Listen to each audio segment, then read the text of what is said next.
1098 একটি কলও যেন না আসে, এইরকম একটা সমাজ যেদিন তৈরি হবে সেই দিন আমাদের আন্দোলন শেষ হবে। আমার শৈশব আমার অধিকার, সেই অধিকারের লড়াই চলছে মুর্শিদাবাদ জেলা জুড়ে। জেলার জ্বলন্ত সমস্যাকে গোড়া থেকে নির্মূল করতে দিকে দিকে চলছে প্রচার অভিযান।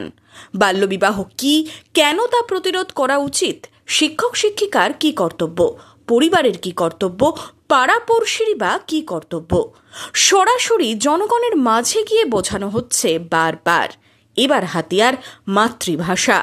বৃহস্পতিবার বাল্যবিবাহ বন্ধ করতে সচেতনতামূলক সভা হল নবগ্রাম কিরিটেশ্বরী গ্রাম পঞ্চায়েতের অন্তর্গত কিরিটেশ্বরী মন্দির আবাসনে। আদিবাসী অধ্যুষিত গ্রামের সাঁওতালি ভাষায় বাল্যবিবাহ রোধের বার্তা দিলেন মুর্শিদাবাদের অতিরিক্ত জেলা শাসক উন্নয়ন চিরন্তন প্রামাণিক। আবহাওয়া সমাজ মাঝ তাহেন আবুনা, আবহাওয়া দিশাম মাঝ তাহেন আবুনা। মা তবে যত কুনোয়া কথা মস্তিবন দিশা তাহায় মা, যতকু মুজত জোহার।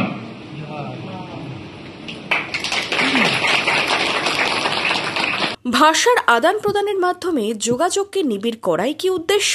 আমি বাংলায় বলবো, এটা যেমন ঠিক সেরকম আমি সাঁওতালিতেও তাদের সঙ্গে কথা বলবো, তিনিও আমার সঙ্গে বাংলায় বলবেন, আবার সাঁওতালিতেও বলবেন। এইটাকে মাথায় রেখেই আমার এই ইচ্ছাটা হয়েছিল যে আমি যে কমিউনিটিতে যাচ্ছি সেখানে তাদের ভাষাতেই কথা বলার চেষ্টা করব যতটুকু পারি। সমাজের সর্বস্তরের মানুষকে এদিন এগিয়ে আসার বার্তা দেওয়া হয় সভা থেকে। জনগণের সাথে জনসংযোগে তুলে ধরা হয় বাল্যবিবাহের কুফল। 18-র আগে বিয়ে নয় বোঝানো হয় কিশোরীদের। আজকে বাল্যবিবাহ রোধের জন্য মিটিং হলো, যাতে বাল্যবিবাহ না হয় ওই সবই বোঝালো স্যাররা।